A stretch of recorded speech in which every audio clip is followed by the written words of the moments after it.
L'un ne va pas sans l'autre.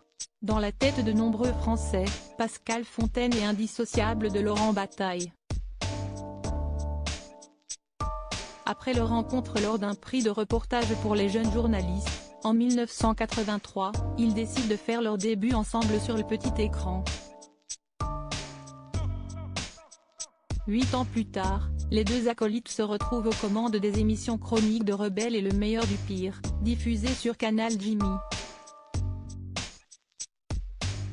Très vite, leur complicité et leur complémentarité font mouche. Après cette première expérience, Laurent Fontaine et Pascal Bataille atterrissent sur TF1 où ils commencent par animer et produire, avec leur société L'Oribel, Y a pas photo, en 1997. Après 5 saisons assez puissantes, les deux acolytes ont le sentiment d'avoir fait le tour et proposent l'idée d'une nouvelle émission inspirée d'un programme italien. Pour créer Y a que la vérité qui compte, on s'est inspiré de plusieurs formats existants et d'une idée qu'on avait avec Laurent Fontaine et notre directeur artistique de l'époque. S'est souvenu Pascal Bataille auprès de toute la télé, le 27 mai 2021. Avant de revenir sur le concept, la mise en scène qu'on a imaginée avec Laurent Fontaine était ce rideau avec la confrontation de deux personnes qui ne savent rien de la démarche de l'autre.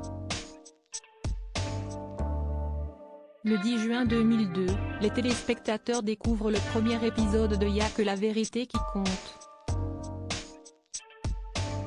Le succès est immédiat. On a fait un énorme carton d'audience. Étienne Moujotte, directeur de l'antenne de TF1, note de la rédaction, m'appelle à 9h15 le lendemain en me disant « Vous tenez un truc. Je vous signe ça pour l'an prochain si la deuxième est du même niveau. » A raconté l'acolyte de Laurent Fontaine. Le lundi suivant, l'audience est de nouveau au rendez-vous. TF1 décide alors de remplacer Y a pas photo par Y a que la vérité qui compte dès la rentrée.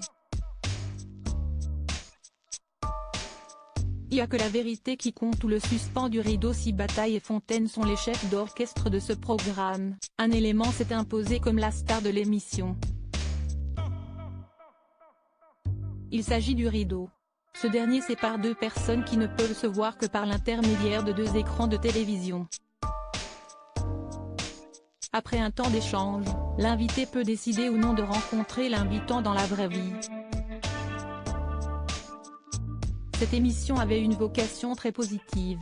Le rideau, on essayait qu'il s'ouvre. D'ailleurs, on était là comme des médiateurs, Laurent et moi, sans forcer le destin, a expliqué Pascal Bataille sur les ondes d'Europe 1, le 8 septembre 2022. Et d'ajouter, le rideau était le symbole de la situation de la vie, c'était bloqué par une absence, par une fâcherie, un amour non déclaré. On essayait qu'il s'ouvre. Peu importe la décision de l'invité, le rideau offre des moments riches en émotions pour les deux animateurs et leurs téléspectateurs.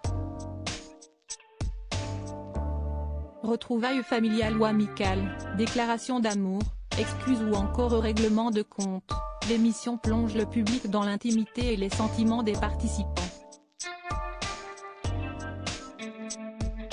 Dès lors, de nombreux Français souhaitent connaître le grand frisson que peut procurer ce long morceau de tissu. On recevait 1800 demandes par mois, vous vous rendez compte? C'était énorme. Il y avait aussi beaucoup de déchets, a révélé Pascal Bataille au micro de Philippe Vandel. Un vrai travail d'enquête bien que l'émission rassemble 4 millions de téléspectateurs, cela n'empêche pas les critiques. Dans la presse, le programme est pointé du doigt pour voyeurisme et éventuellement d'exhibitionnisme. On rentrait dans quelque chose qu'on n'avait pas l'habitude de voir à la télévision, a rappelé Pascal Bataille.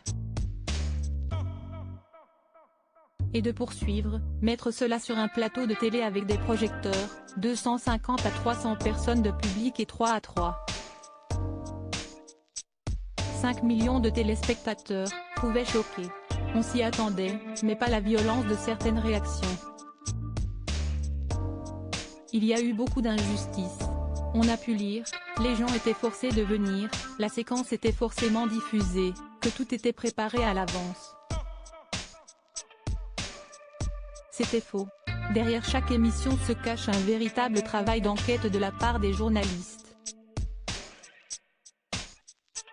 Appel à témoins, recherche dans les registres de mairie, prise de contact avec certaines entreprises, les équipes ne ménagent pas leurs efforts pour mettre en place cette confrontation tant espérée et attendue. Cependant, hors de question pour la production de forcer la main. Il y avait un délai de réflexion de 3 semaines et 1 mois entre l'enregistrement et la diffusion pour que les gens aient le temps de mûrir leurs décisions. A précisé Pascal Bataille sur Europe 1. Malgré l'appréhension et leurs interrogations, les invités se prêtent au jeu. Résultat, durant 5 années, Pascal Bataille et Laurent Fontaine résolvent 800 histoires.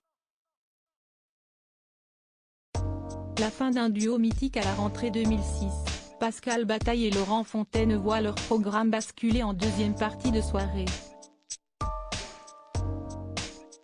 Une décision de TF1 qui perturbe les audiences et marque petit à petit la fin de Y'a que la vérité qui compte.